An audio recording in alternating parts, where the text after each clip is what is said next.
And ito naman guys, sabi ko nga sa inyo, huwag kayo mag-alala kasi makaka-recover din kayo. Kung hindi nyo man mabawi yung mga losses nyo guys, no, yung mga na-scam sa inyo, makakabawi naman kayo sa ibang paraan. Kumbaga, ibabalik yan sa inyo ng universe sa ibang pamamaraan. Ang importante is bumangon kayo mga kapiksi, hindi pa huli ang lahat guys, okay? And again, this is abundance of money, wealth, and riches. So magiging magaan din yung daloy ng pera sa inyo. Always kayo mag-affirm guys, no? Money, money come to me. Palagi ako may pera, palagi ako nagkakapera. I'm the queen of abundance, I'm the king of abundance. Yan.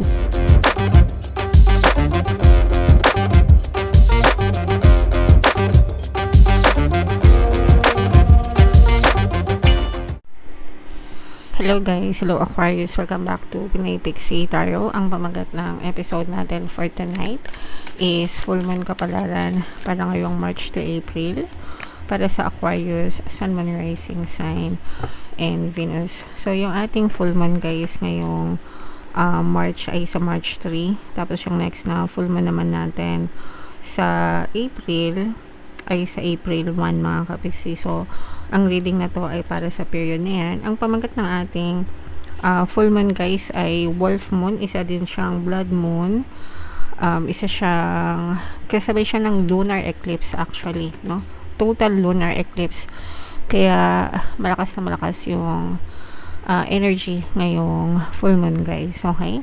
So ito yung ating moon message para sa inyo, a time for healing guys, no.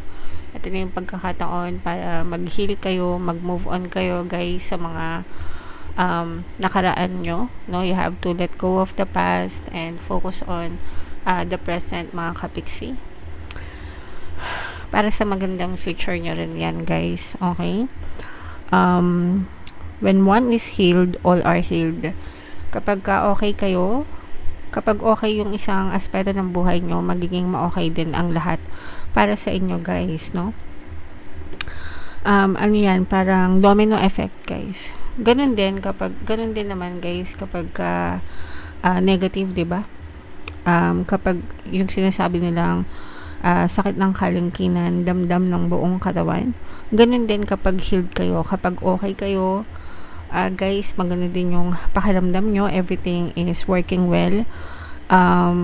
Kung nabasa nyo yung book ni Bruce Lipton about honeymoon effect, kasi yung honeymoon effect guys, it's about love, no.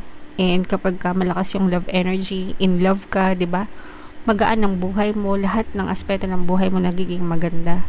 So ganun yung epekto pareha sa positive at saka sa negative. Sa negative ganun din, kapag may isa kang problema, parang damay-damay na lahat, 'di ba? So mas maganda na palagi tayo mag-focus sa positive guys, okay? It's time to let go of the past. Sabi ko nga guys, no, it's time to move on, it's time to let go, a time for healing. Mag-focus kayo sa healing nyo, mag-focus kayo sa sarili nyo. You will get better soon guys, no. You need more time to heal mga kapiksi. Hindi naman minamadali ang healing guys. Depende, iba-iba tayo ng sitwasyon, so iba-iba din tayo ng healing process. Yung iba mas matagal, yung iba mas mabilis, depende sa lalim ng sugat. But ang importante is mag-focus kayo sa healing nyo guys, no. Think about how the situation would look if everyone were healed. Kapag okay na kayo, ano yung magiging bunga yan, ano yung sitwasyon, no. So let's say tapos na yung problema mo, imagine mo na okay ka na, imagine mo na wala ka ng problema. What would you see, what would you hear, what would you feel, 'di ba? So napakasarap sa pakiramdam guys, no. So yeah, yan yung moon message para sa inyo guys. Comment down below if naintindihan nyo and if naka-resonate kayo dyan sa healing message na yan, mga kapiksi. So ito naman ay sa love life guys. Tingnan naman natin yung mga mensahe sa inyo ng inyong partner o specific person. Pwedeng maka-resonate guys, pwedeng hindi. Kung ano lang yung maka-resonate sa inyo, take that message guys. Eto guys, for some of you, pwedeng hiwalay na kayo nitong person na to or no contact kayo guys. Pero yung person mo, parang deep inside, umaasa pa rin siya na maging okay pa rin kayo. Maging kayo pa rin. Pwedeng umaasa siya na magkabalikan kayo. Probably not now. Maybe in the future. Mga kapiksi, kasi baka for some of you, the time is not right para sa inyo, no? Meron kasing ganun, di ba? Pwedeng masyado pa kayong mga bata. Pwedeng iba-iba yung mga priorities nyo. Pwedeng breadwinner siya or breadwinner ka, tapos kailangan nyo munang tulungan yung magulang nyo or pamilya nyo, di ba? Pwedeng meron siyang promotion, pero kailangan niyang pumunta sa ibang bansa or magtrabaho sa ibang bansa, di ba? Yung mga ganun. So, there could be a lot of reasons, guys. Kaya parang isinantabi ka muna niya or nagpahinga muna siya sa relationship nyo, mga kapiksi, but deep inside your person, umaasa siya na maging kayo or magkabalikan ulit kayo.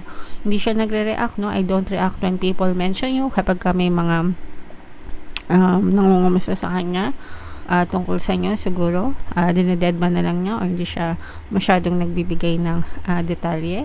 Pero kung ano man yung napag-usapan nyo, paulit-ulit yun na iniisip ng person mo, mga kapiksi. Meron din, parang pakiramdam ko din, guys, no, for some of you, parang merong pwedeng sama ng loob itong person mo or kinikim-kim. Pwedeng may nasabi ka sa kanya na nasaktan siya, and pwedeng yun din yung reason kung ba't dumistansya siya. Probably nagfo-focus muna siya sa healing niya, mga kapiksi, or parang gusto niyang patunayan, no, na karapat-dapat siya sa relationship nyo. Something like that, guys. Okay? So, comment down below if feeling nyo naka-resonate kayo dyan sa message na yan, Aquarius.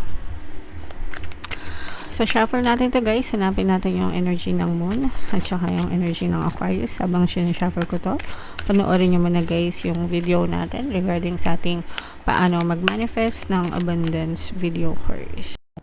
Kapiksi, sawa ka na ba sa mga struggles at hirap sa buhay mo? Masipag ka ba at masikap sa buhay ngunit hindi ka pa rin umaasenso? Ilang beses ka na bang nag-attempt magnegosyo at mag-invest pero palagi ka pa rin nalulugi? Sa pagkakataon na ito ay maaaring may subconscious beliefs ka na nagiging balakid sa iyong pag-unlad at pagyaman. Introducing, paano mag-manifest ng abundance video course. Dito ay matututunan mong ma-overcome ang mga balakid mo para tuluyan ka ng umunlad, umasenso, sumagana, maging matagumpay, successful at maswerte sa iyong kabuhayan, pera, trabaho, negosyo sa lapi at kaperahan ng bonggang-bongga. Dali, mag-send na ng email sa pinoypixie@gmail.com at simulan na ang iyong pagyaman ngayon. Alright, so sa lahat ng gusto mag-avail ng course, guys, meron tayong paano mag-manifest ng abundance video course, paano mawala ang third party at magkaroon ng harmonious na relationship, paano pabalikin si ex o vice breakup. Sa mga interesado, guys, mag-send lang kayo ng email sa pinoypixie@gmail.com. And sa mga naghahanap ng pampaswerte, guys, meron tayong money shaker jars at saka itong mga pampaswerte bracelet, mga kapiksi. So ito yung ating WhatsApp number, chat nyo lang ako, may kita nyo rin yan sa comment at saka sa description box, guys.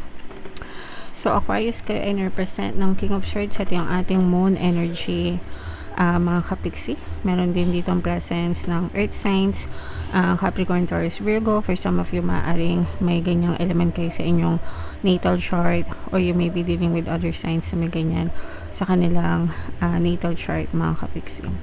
So yung iba sa inyo, guys, no, ito nga yung sinasabi natin, parang hindi pa kayo naka-move on. Yung iba sa inyo parang na-stuck pa kayo sa inyong past, mga kapiksi. Pwedeng hindi nyo pa alam yung gagawin nyo, or parang na-stuck kayo sa buhay, guys, no? So, again, this is the time for healing para sa inyo. Mag-focus kayo sa sarili nyo, mga kapiksi, no? Focus on yourself, focus on your healing. Identify what you want, guys, no? Pero dito, guys, nakikita rin natin na somehow, mas nagiging malinaw actually yung isip nyo. You are making plans, may mga bagong ideas na naiisip kayo, mga kapiksi, you are making plans. Pero importante, guys, na itong mga plano nyo, samahan nyo ng action, guys, no? Samahan nyo ng action yung mga pinaplano nyo sa buhay, kasi anong silbi ng plano kung wala namang effort, wala namang action, di ba? Palagi ko nga sinasabi sa inyo, guys, ang kaibahan ng taong nagtatagumpay sa taong nakakaalam ay nasa pagkilos.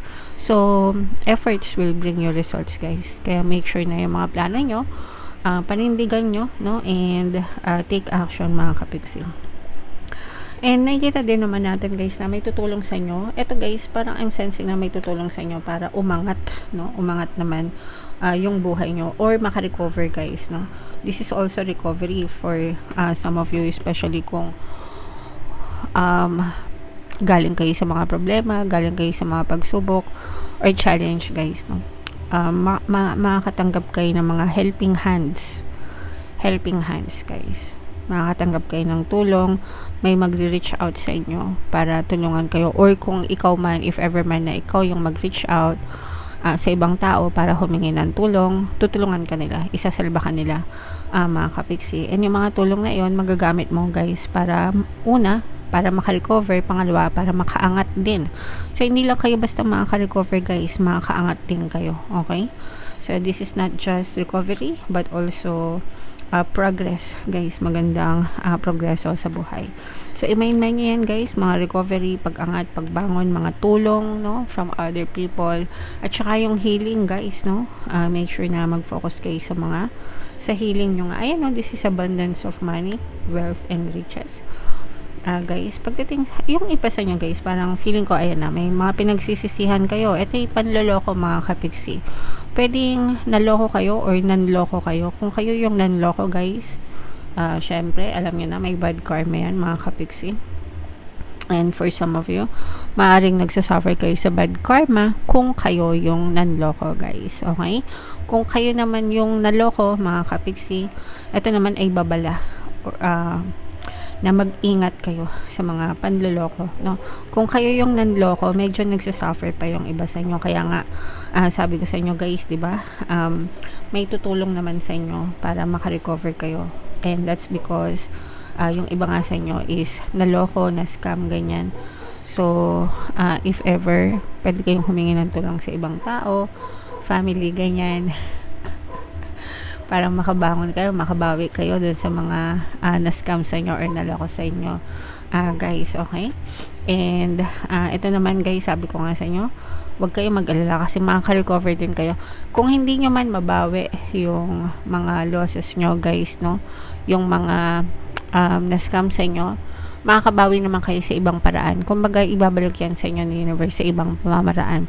Ang importante is bumangon kayo mga kapiksi, hindi pa huli ang lahat guys, okay? And again, this is abundance of money, wealth, and riches. So, magiging magaan din yung daloy ng pera sa inyo. Always kayo mag-affirm guys, no? Money, money come to me. Palagi ako may pera, palagi ako nagkakapera. I'm the queen of abundance, I'm the king of abundance, yan, no? Palagi ko yung sinashare sa inyo. Sobrang malaki yung pagbabago ng buhay nyo kapag palagi nyo yung ina-affirm mga kapiksi. Alright? Okay, so comment down below. Aquarius, if naka-resonate kayo, i-main nyo lahat ng mga magaganda sa comment section guys. Ito yung ating 2026 kapalaran. Ito naman yung ating success stories ng paano mag-manifest ng abundance video course. Panoorin nyo itong video natin guys about money shaker jars. Thank you for liking, sharing, and subscribing. See you next time. I love you all. Have a nice day. Bye-bye.